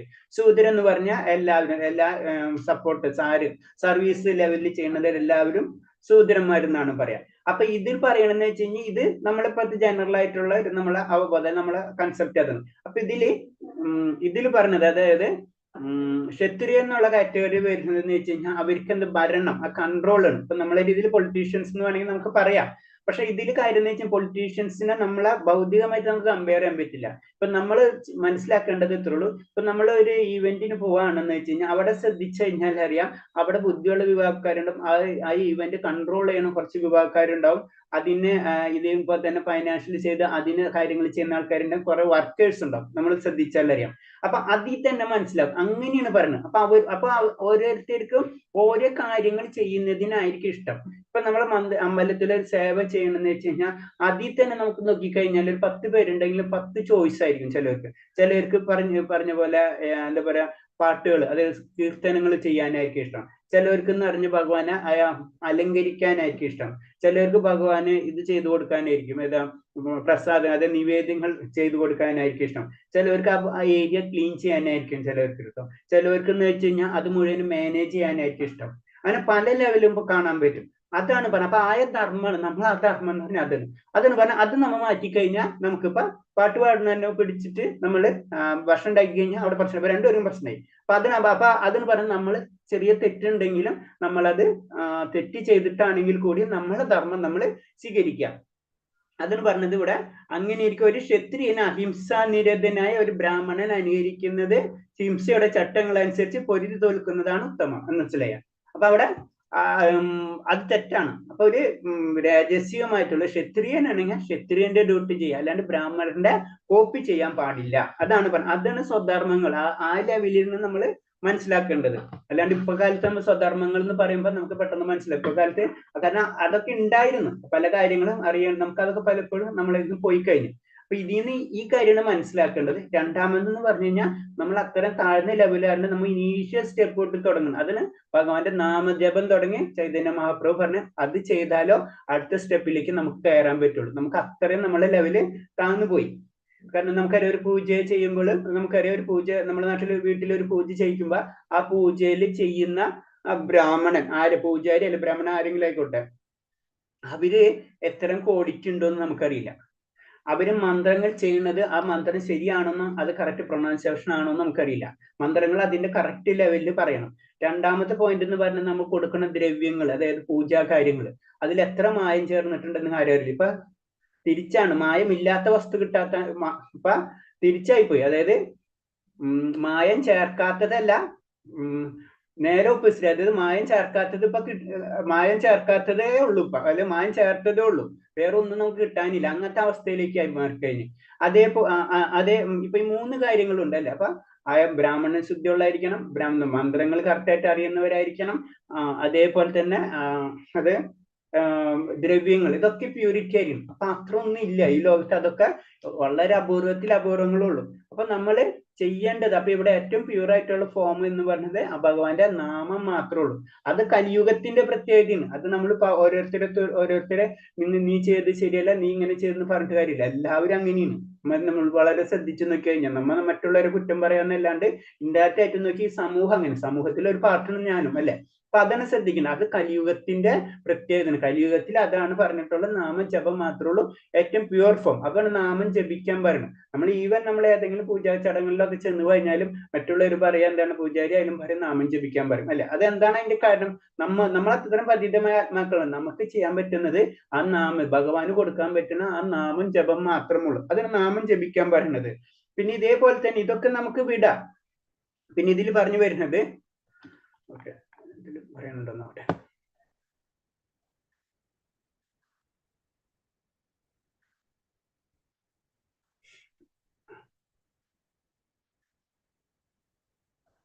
ഓക്കെ. പിന്നെ ഇത് ഇപ്പൊ ഇത് തിരിച്ചു ചെയ്യാൻ നമുക്ക് പുരാണങ്ങളിൽ പല ഉദാഹരണങ്ങൾ കാണാൻ പറ്റും. അതായത് അതീന്ദ്ര ലെവലിൽ എത്തിക്കഴിഞ്ഞിട്ട് ബ്രാഹ്മണന്മാരോ ക്ഷത്രിയന്മാരോ അവർ തന്നെ ഓപ്പോസിറ്റ് കാര്യങ്ങളൊക്കെ ചെയ്യുന്നത് കാണാം. അത് പറയുന്ന ഒരു ഉദാഹരണം, വിശ്വാമിത്രൻ ക്ഷത്രിയനായിരുന്നു, എങ്കിലൊടുവിൽ ആ ബ്രാഹ്മണൻ പോലെ പ്രവർത്തിച്ചു. അതാണ് അവരൊക്കെ അതീന്ദ്ര ലെവലിൽ എത്തിയ വ്യക്തികളാണ്. അവര് അങ്ങോട്ടും ഇങ്ങോട്ടും ചെയ്യാം. നമ്മൾ ഒരു ക്ഷത്രിയനാണെങ്കിൽ ക്ഷത്രിയന്റെ ഡ്യൂട്ടി ചെയ്യണം, ബ്രാഹ്മണരാണെങ്കിൽ ബ്രാഹ്മണരുടെ ഡ്യൂട്ടി ചെയ്യണം. ഒടുവിൽ ബ്രാഹ്മണൻ പോലെ പരശുരാമനാവട്ടെ ബ്രാഹ്മണനായിട്ടും പിന്നെ ക്ഷത്രിയ വൃത്തിയിലാണ് ഏർപ്പെട്ടത്. അവരൊക്കെ അതൊരു കമ്പാരിസണ് പറയുന്നത്. അപ്പൊ അതിന്റെ ഇല്ലായതുകൊണ്ട് അവർക്ക് അങ്ങനെ ചെയ്യാം. അപ്പൊ അവരെ ലെവല് അതാണ് നമ്മൾ വലിയ വ്യക്തികള്, ആചാര്യന്മാര്, വലിയ വ്യക്തികളെ വെച്ച് നമ്മളെ കമ്പയർ ചെയ്യാൻ പറ്റില്ല എന്ന് പറയുന്ന കാര്യമാണ്. അവരൊക്കെ അത്രയും ലെവലിലുള്ള വ്യക്തികളാകുമ്പോ നമുക്ക് അതാണ് നമ്മൾ ഏറ്റവും താഴ്ന്ന പാർട്ടികളാണ് നമ്മൾക്ക് എടുക്കുന്നത്, അല്ലെ. അപ്പോഴും നമ്മളെ കൊണ്ട് ചെയ്യാൻ പറ്റും. അപ്പോൾ നമ്മളെ ധർമ്മം എന്താണ് അത് നമ്മൾ ചെയ്യാം. അതിന്റെ അപ്പുറത്തേക്ക് നമ്മൾ ചിന്തിക്കേണ്ട, അതിന്റെ അപ്പുറത്തേക്ക് നമുക്ക് ചിന്തിക്കാനുള്ള കഴിവായിട്ടില്ല. നമ്മൾ പതുക്കെ ഉയർന്ന് ആദ്യന്തര ലെവലിൽ എത്തുമ്പോ നമുക്ക് എന്ത് വേണം, ആദ്യന്തര ലെവലിൽ എത്തിക്കഴിഞ്ഞാൽ ഭഗവാൻ തന്നെ പറഞ്ഞ് എല്ലാ സർവ്വധർമ്മം പരിത്യേജ മാമകരണം വ്രജ എന്ന് പറയുന്നത്. അത് എന്റെ അടുത്തേക്ക് വന്നോ. കാരണം ഇത് ഇപ്പൊ നമ്മൾ മൂന്നാം അധ്യായത്തിലുള്ള കർമ്മയോഗമാണ് പറഞ്ഞ്, കർമ്മയോഗത്തിൽ നമുക്ക് പറഞ്ഞു വിധിക്കപ്പെട്ടിട്ടുള്ള കർമ്മങ്ങളാണ് നീ ചെയ്യേണ്ടത്. അത് തെറ്റാണെങ്കിലും മറ്റുള്ളവരെ കർമ്മം ചെയ്യുന്നതിലും ഭേദം നീ നിന്റെ കർമ്മം ചെയ്യാം. അതിന് ഉദാഹരണം സാത്വികമായിട്ടുള്ള ഒരു ബ്രാഹ്മണനാണെന്ന് വെച്ച് കഴിഞ്ഞാല്, സാത്വികമായിട്ടുള്ള ഒരു ബ്രാഹ്മണനാണെന്ന് ബ്രാഹ്മണന്റെ ഡ്യൂട്ടി ചെയ്യാം, ക്ഷത്രിയന്റെ. അത് ഇപ്പോഴത്തെ ലോകത്ത് നമുക്ക് പ്രാക്ടിക്കലാന്ന് പറഞ്ഞാൽ അത് നമുക്കുള്ളിൽ ഓരോരുത്തർക്കുള്ളിലും ആ ഒരു ക്ഷത്രിയ ബ്രാഹ്മണ വൈശ്യ ശൂദ്ര ഗുണങ്ങൾ കാണാൻ പറ്റും നമ്മൾ ശ്രദ്ധിച്ചു കഴിഞ്ഞാല്. അപ്പൊ ബ്രാഹ്മണ രീതിയിലുള്ള മൈൻഡ് ആണെന്ന് വെച്ചാൽ നമ്മൾ അങ്ങനത്തെ കാര്യങ്ങളാണ് കൂടുതൽ ചെയ്യേണ്ടത്. ഇതിന്റെ ആയിട്ട് പറഞ്ഞത് ക്ഷത്രിയ ലെവലാണ് ഞാൻ. ചിലവരെ ശ്രദ്ധിച്ചാൽ ഇവിടെ നമ്മൾ സിമ്പിൾ ആയിട്ട് ഒരു സമൂഹത്തിൽ ഇറങ്ങി നോക്കിക്കഴിഞ്ഞാൽ അറിയാം, ചിലവർ ആ ഏരിയ മുഴുവനും അറേഞ്ച് ചെയ്യാൻ മാനേജ്മെന്റ് സ്കില്ല് വളരെയധികം കൂടുതലുള്ള വ്യക്തികളുണ്ടാവും, വളരെ ഉണ്ടാവും. ചിലവർക്ക് എന്ന് പറഞ്ഞു കഴിഞ്ഞാല് അതുപോലെ തന്നെ സപ്പോർട്ടിങ് അങ്ങനത്തെ വ്യക്തികളായിരിക്കും. അപ്പൊ നമ്മൾ ഏത് കാറ്റഗറിയിൽ നിന്ന് നോക്കാം, അപ്പൊ അതിനനുസരിച്ച് നമ്മൾ വർക്ക് ചെയ്ത് കഴിഞ്ഞാൽ നമുക്ക് ഇമ്പ്രൂവ്മെന്റ് കിട്ടും. അത് ഭക്തിയിലാണെങ്കിലും ആ ലെവലിൽ തന്നെ പോവാം. അപ്പൊ അത് ഞാൻ പറഞ്ഞു, നമ്മൾ ഭഗവാനെ ചെയ്യുന്ന സമയത്ത് ചിലർക്ക് പാടാനായിരിക്കും, കീർത്തനങ്ങൾ ചെയ്യാനായിരിക്കും ഇഷ്ടം, അത് ചെയ്യാം. അപ്പൊ അതാണ് അതിന് പെർഫെക്ഷൻ കിട്ടാം, മനസ്സിലായി. അത് ചിലവർക്ക് എന്ന് വെച്ചാൽ ഭഗവാന് പ്രസാദങ്ങൾ ചെയ്യാനായിരിക്കും, അപ്പൊ അത് ചെയ്യാം, അപ്പൊ അതിന് പെർഫെക്ഷൻ കൂടുതൽ കിട്ടും. ചിലവർക്ക് എന്ന് വെച്ചാൽ ഭഗവാനെ അലങ്കരിക്കാനായിരിക്കും ഇഷ്ടപ്പെടാം, അങ്ങനെ അത് ചെയ്യാം. ചിലവർക്ക് അത് പറയാം, അല്ലാതെ മാനേജ് ചെയ്യാൻ ഇഷ്ടപ്പെടും.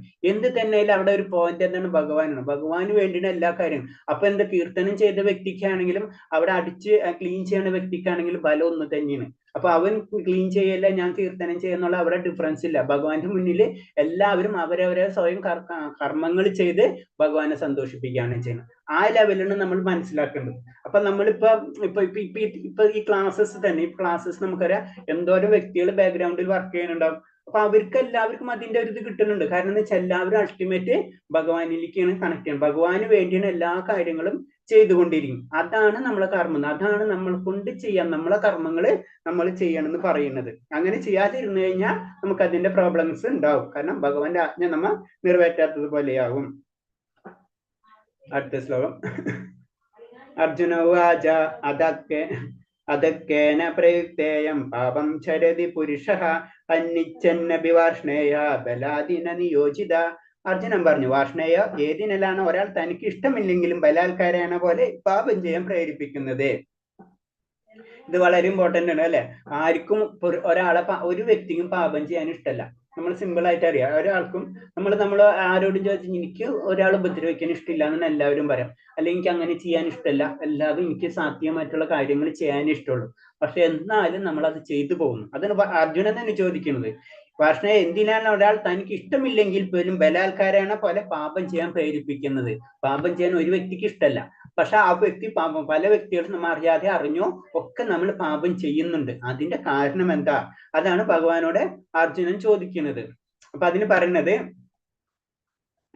ക്ലിയർ കട്ട് പറയുന്നത് എന്താണ്, പ്രകൃതിയോടുള്ള സമ്പർക്കം മൂലം ജീവസത്ത യാതൊരു മടിയുമില്ലാതെ പല പാപങ്ങൾ ചെയ്തു പോകുന്നു, ചിലപ്പോൾ തന്റെ ആഗ്രഹത്തിന് എതിരായിട്ട് പോലും. മനസ്സിലായി, ഇതാണ് കാരണം. അപ്പൊ എവിടെ നിന്ന് ഇതിന്റെ സ്റ്റാർട്ടിങ് പോയിന്റ് എന്താണ്?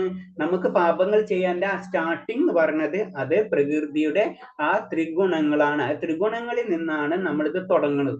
കാരണം അതിന് ചെറിയൊരു, ഞാനൊരു എക്സാമ്പിൾ പെട്ടെന്ന് പറയാം. കാരണം എന്ന് വെച്ചാൽ നമ്മള് ഒരു മൾട്ടി സ്റ്റോറി പറയാം, മൈൻഡിൽ നിന്ന് വിട്ടുപോയി, സൂപ്പർ മാർക്കറ്റ് സംഭവം. നമ്മളൊരു സൂപ്പർ മാർക്കറ്റിൽ പോകുന്നത്, സൂപ്പർ മാർക്കറ്റിൽ പോകുമ്പോൾ അവിടെ കുറേ സാധനങ്ങൾ ഇരിക്കുന്നുണ്ടാവും അല്ലെ, കുറേ സാധനങ്ങൾ നമുക്ക് ഇഷ്ടമില്ലാത്ത ഇഷ്ടമുള്ള ഒക്കെ അവിടെ ഇരിക്കുന്നുണ്ടാവും. അപ്പോൾ എന്താ, ആ സാധനങ്ങൾ കാണുന്ന ഇതിലാണ് നമുക്ക് പല ആഗ്രഹങ്ങളും വരുന്നത് അല്ലെ. നമ്മുടെ ആഗ്രഹങ്ങൾ വന്ന് ആ സാധനങ്ങൾ ആവശ്യമില്ലാത്ത ആവശ്യമുള്ളതൊക്കെ വാങ്ങിച്ച് നമ്മുടെ വീട്ടിലേക്ക് നമുക്ക് കൊണ്ടുവരും. ഇത് തന്നെ, അതാണ് പ്രകൃതിയുടെ ഗുണം എന്ന് പറഞ്ഞത്. അപ്പൊ പ്രകൃതിക്ക് അനുസരിച്ച് നമ്മുടെ ഇന്ദ്രിയങ്ങൾ മാറും. ആ ഇന്ദ്രിയങ്ങൾക്ക് അനുസരിച്ച് നമ്മളെ ബുദ്ധി പ്രവർത്തിച്ച് ആത്മാവിനെ കൊണ്ട് നമ്മളെ കയ്യിലെ പോക്കറ്റിൽ പൈസ എടുത്ത് അവർക്ക് കൊടുത്ത് നമ്മൾ ഇങ്ങോട്ട് പോരും. ഇതാണ് ജീവിതം, അതാണ് ഭഗവാൻ പറയുന്നത്.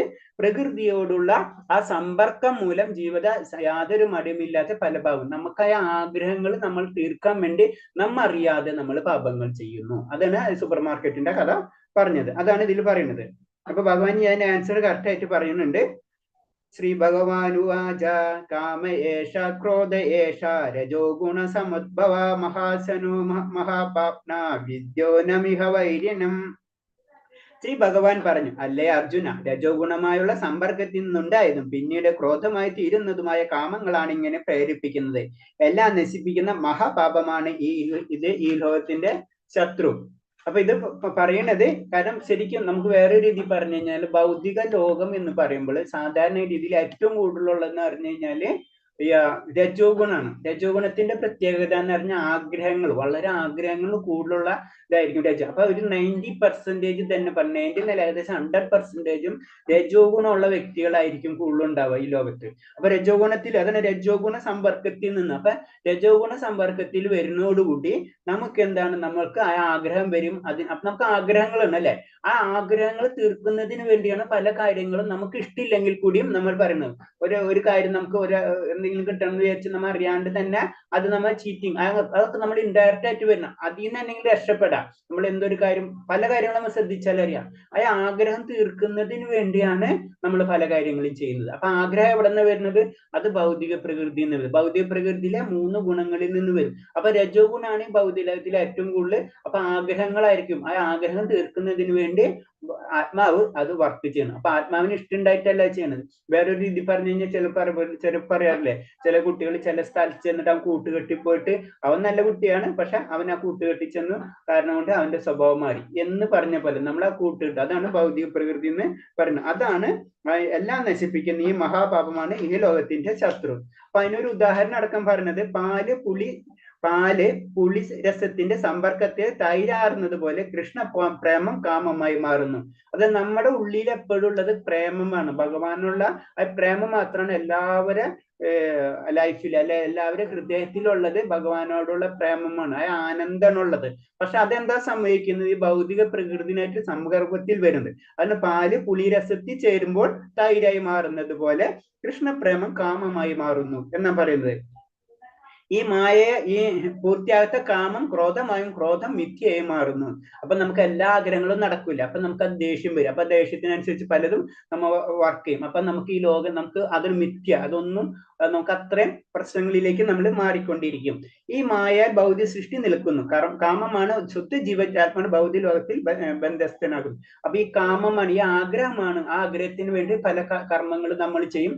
അതിന്റെ കർമ്മഫലങ്ങൾ നമുക്ക് കിട്ടും, വീണ്ടും കർമ്മങ്ങൾ ചെയ്യും. ഇത് ഇങ്ങനെ റൊട്ടേഷൻ ചെയ്തുകൊണ്ടിരിക്കും. അതാണ് പറയുന്നത്. അത് കാരണം കൊണ്ടാണ് ഈ ഭൗതിക ലോകത്തിൽ നമ്മളിങ്ങനെ നിലനിന്ന് പോകുന്നത് എന്നാ പറയുന്നത്. പക്ഷെ നമ്മുടെ ലക്ഷ്യം എന്തായിരിക്കും എന്ന് പറയുന്നത്, നമ്മൾ എപ്പോൾ ലക്ഷ്യം അധോത ബ്രഹ്മ ജിജ്ഞാസ എന്നാണ് പറഞ്ഞത്.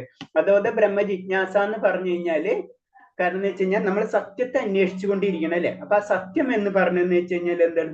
ഭഗവാൻ അന്വേഷിക്കണം. അതായിരിക്കണം നമ്മുടെ ലക്ഷ്യം. പിന്നെ നമ്മൾ എങ്ങനെയാണ് ഈ ഭൗതികമായിട്ടുള്ള കാമത്തെ ഉപയോഗിച്ചിട്ട് നമ്മൾ ആത്മീയ കാര്യങ്ങൾ ചെയ്യാം എന്ന് പറയുന്ന ഒരു ഉദാഹരണം പറയണമെന്ന് വെച്ച് കഴിഞ്ഞാൽ, നമുക്കറിയാം ശ്രീരാമചന്ദ്ര ഭഗവാന്റെ ഉത്തമ സേവകനായിരുന്നു ഹനുമാൻ അല്ലെ. അപ്പൊ ഈ ഹനുമാൻ എന്താ ചെയ്തത്? ഹനുമാൻ ആ ദേഷ്യം വന്നപ്പോൾ, അപ്പൊ ആ ദേഷ്യം ഭൗതികമാണല്ലേ, ക്രോധം ഭൗതികമായിട്ട് വന്നു. അത് ഉപയോഗിച്ചിട്ടുണ്ട്. കനകനഗരം ഭസ്മമാക്കി സ്വന്തം ക്രോധത്തെ പ്രകടിപ്പിച്ച്. അത് ആർക്ക് വേണ്ടിച്ചത്? ഭഗവാന് വേണ്ടിച്ച്. അപ്പൊ നമ്മളെ ക്രോധമായാലും നമ്മളെ ആഗ്രഹങ്ങൾ, ഇൻഡയറക്റ്റ് അതിന് പറഞ്ഞത് നമ്മളെ കർമ്മങ്ങൾ ഭഗവാന് വേണ്ടി സമർപ്പിക്കുമ്പോൾ അതിൽ നിന്ന് നമുക്ക് പ്ലസ് തന്നെ കിട്ടാം. അപ്പൊ അങ്ങനെ ചെയ്തുകൊണ്ട് ഹനുമാൻ ഭഗവാന്റെ ഉത്തമ ഭക്തനായി തീരുകയായി ചെയ്തു. അപ്പൊ ഹനുമാൻ എന്ത് ചെയ്തു? ഉത്തമ ഭക്തൻ. അപ്പൊ ക്രോധാണ് ഹനുമാന് വന്നത്, പക്ഷെ അത് ഉപയോഗിച്ചത് എന്താണ്? ഭഗവാന് വേണ്ടിയായിരിക്കണം. അങ്ങനെ വരുമ്പോൾ അത് ഓട്ടോമാറ്റിക് ആയിട്ട് ഭക്തിയുദ്ധ സേവനമായി മാറി. അപ്പൊ നമ്മളത് ഭക്തിയുദ്ധ സേവനം എന്ന് പറയുമ്പോ ജനറൽ ആയിട്ട് പറയുമ്പോ അമ്പലത്തിൽ പോവാ തിരിച്ചു പോരാ അതല്ല, അതിൽ പല കാര്യങ്ങളുണ്ട്. ഇപ്പൊ ഞാൻ പറഞ്ഞില്ല, ഇപ്പൊ നമ്മൾ ക്ലാസ് എടുക്കുന്നത് പല വ്യക്തികളും കൂടെ പല രീതിയിലും പല സൈഡിൽ നിന്നുള്ള സപ്പോർട്ടോടുകൂടി നമ്മൾ ചെയ്യുന്നത് അല്ലെ.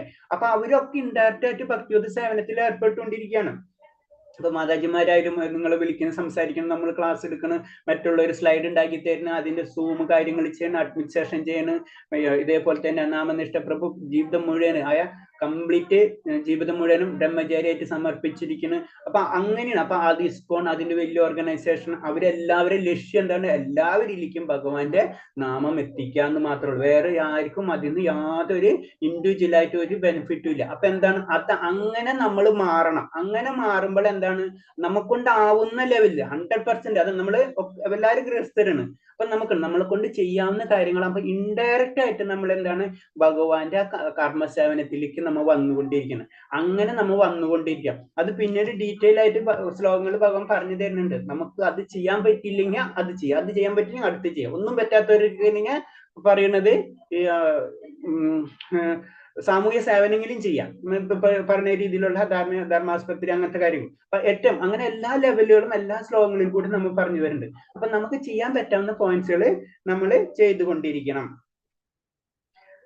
അപ്പൊ അതിന് പറഞ്ഞ കാമവും ക്രോധവും കൃഷ്ണസേവനത്തിന് വേണ്ടി വിയോഗിച്ചാൽ അവ നമ്മുടെ ശത്രുക്കളായി ഭവിക്കുന്നതിന് പകരം മിത്രങ്ങളായി തീരുക ചെയ്യും. അപ്പൊ നമ്മളെ കാമമായാലും ക്രോധമാണെങ്കിലും നമ്മൾ എന്തെന്ന് അത് ഭഗവാൻ സേവനത്തിന് വേണ്ടി ഉപയോഗിക്കുക. ഇപ്പൊ ഹനുമാൻ സ്വാമി ചെയ്ത പോലെ മനസ്സിലായി. അങ്ങനെ ചെയ്ത് കഴിഞ്ഞു കഴിഞ്ഞാൽ തീർച്ചയായിട്ടും നമുക്കത് നമ്മളെ അത് നമുക്ക് കാമം നമ്മുടെ മിത്രമായി മാറും. നമ്മൾ ആഗ്രഹം പ്രേമത്തിലേക്ക് നമുക്ക് അതിനെ കൺവേർട്ട് ചെയ്യാൻ കഴിയും. അതാണ് പറയുന്നത്. ഇനി അടുത്ത ശ്ലോകം. ധൂമാന പ്രിയദേവഗ്നീർ യഥാ ദർശുമലേന ചായദോ ലബ്ധേന വൃതോ ഗർഭഃ തദോ തേനാദമാവൃതം. പുക തീ എന്ന പോലെയും പൊടി കണ്ണാടി എന്ന പോലെയും ഗർഭാശയം ഭ്രൂണത്ത് എന്ന പോലെയും ജീവാത്മാവിന് വ്യത്യസ്തമായ അളവുകളുള്ള കാമം ആവരണം ചെയ്തിരിക്കുന്നു. ഈ കാമം അല്ലെങ്കിൽ ആഗ്രഹം അത് പറയണെന്ന് വെച്ച് കഴിഞ്ഞാൽ പല വ്യക്തികളിലും പല രീതിയിലായിരിക്കും എന്നാണ് പറയുന്നത്. അതാണ് ചിലവർക്ക് പെട്ടെന്ന് ആത്മീയ കാര്യങ്ങളിലേക്ക് ഉയരാൻ പറ്റും, ചിലർ സാത്വികമായിട്ടുള്ള കാര്യങ്ങൾ ചെയ്തുകൊണ്ടിരിക്കുന്ന കാണാം, ചിലർ ഓട്ടോമാറ്റിക് തമോ ഗുണത്തിലുള്ള കാര്യങ്ങളായിരിക്കും ചെയ്തിരിക്കാം. അപ്പൊ ഇത് തന്നെ ഭഗവാൻ തന്നെ പറഞ്ഞത് പല രീതിയിലാണ് പല വ്യക്തികളിലും ഇരിക്കുന്നവരാണ്. ചിലവർക്ക് അതെന്ന് പറയുന്നത് പുക തീ എന്ന പോലെ, പുകയുള്ളടത്ത് തീയുള്ളടത്ത് പുക ഉണ്ടാവുന്ന പോലെ അത് വളരെ ചെറിയ ഒരു കാര്യം മാത്രമായിരിക്കും. അതാണ് ചില വ്യക്തികൾക്ക് നമ്മൾ ആത്മീയ കാര്യങ്ങൾ പറയുമ്പോൾ അവർക്ക് പെട്ടെന്നായിരിക്കും അവർക്ക് ഇമ്പ്രൂവ്മെന്റ് വരാം. മനസ്സിലായി. ചിലർക്ക് വർഷങ്ങൾ കഴിഞ്ഞാലും ചില വ്യത്യാസം വരില്ല, ചെറിയ മൈനറായിട്ട് ചെറുതായിട്ട്. ചിലർക്ക് അങ്ങനെയല്ല, വളരെ പെട്ടെന്നായിരിക്കും വരാം. അതാണ് പറഞ്ഞത് പുകയും തീയും പോലെ കമ്പാരിസൺ. അത് പറഞ്ഞത് അത് കാമം എന്ന് പറഞ്ഞത് പുകയും തീയും. അപ്പൊ അവരെ ആഗ്രഹം എന്ന് പറയുന്നത് അത്ര ഉണ്ടാവുള്ളൂ. അത് കുറച്ചും കൂടെ ഒന്ന് ഭഗവാനിലേക്ക് കണക്ട് ചെയ്യുമ്പോൾ പെട്ടെന്ന് അവർ തീ കത്തുന്ന പോലെ അവർ കത്തുന്നത്. അതാണ് പറഞ്ഞത്. പൊടി കണ്ണാടി എന്ന പോലെ, കണ്ണാടിയുടെ പുറത്തൊക്കെ പൊടി ഉണ്ടാവും അല്ലെ, അപ്പൊ അതെന്താകുമ്പോ തുടയ്ക്കണം, കുറച്ചും കൂടെ ടഫാണ് അല്ലെ. അടുത്തത് ഭ്രൂണാണ്. ഭ്രൂണത്തെ ഗർഭാശയം ഭ്രൂണത്തെ എന്ന പോലെ. അപ്പൊ ഗർഭാശയത്തിലെ ഭ്രൂണം എന്ന് പറയുമ്പോൾ അവരെ കട്ടി അത്തരം ഗർഭാശയത്തെ പൊട്ടിക്കാന്ന് ഭ്രൂണത്തെ പൊട്ടിക്കാന്ന് ഭയങ്കര ബുദ്ധിമുട്ട്. അപ്പൊ അത്ര ഉള്ളിലേക്ക് എടുക്കണം, ഭയങ്കര കട്ടിയാണ്. അപ്പൊ അതിൽ നിന്ന് പുറത്തുവിടാൻ സാധാരണ അങ്ങനത്തെ വിഭാഗത്തിലുള്ള ജനങ്ങൾക്ക് വളരെയധികം ബുദ്ധിമുട്ടായിരിക്കും. അതിന് അവർ മൂഢന്മാരുന്ന അജ്ഞത എന്ന് പറഞ്ഞാൽ അവർക്ക് വളരെയധികം ബുദ്ധിമുട്ടായിരിക്കും. നമ്മളത് കൃഷ്ണബോധ ഭഗവാന്റെ കാര്യങ്ങളൊന്നും പറഞ്ഞാൽ അവർക്കത് കേൾക്കില്ല, അത്ര അജ്ഞതയായിരിക്കും. അങ്ങനത്തെ ലെവലിലുള്ള ആൾക്കാരുണ്ടെന്നാ പറയുന്നത്. അപ്പൊ അവരെടുത്ത് ചെന്നിട്ട് നമ്മളത് കൂടുതൽ പറഞ്ഞിട്ടൊന്നും കാര്യം ഉണ്ടാവില്ല. അതും പറഞ്ഞിട്ടുണ്ട്, ഭൗതികമായിട്ടുള്ള അത്ര ആസക്തിയുള്ള വ്യക്തികളുണ്ടെങ്കിൽ അവരത് അവിടെ നടക്കട്ടെ, അവർ ചെയ്യട്ടെ എന്നാ പറയുന്നത്. ഭഗവാൻ അതും പറഞ്ഞു തരുന്ന ശ്ലോകങ്ങളുണ്ട്. അത് ചെയ്യട്ടെ, അവര് ചെയ്ത് പതുക്കെ അവരിലേക്ക് എത്തും. ചിലപ്പോ അവര് അടുത്ത ലോകത്തിലേക്ക് പോകും. അത് ആ ലെവൽ. ഇപ്പൊ ഇങ്ങനെ 3 തരം ഇത് പറയുന്നുണ്ട്.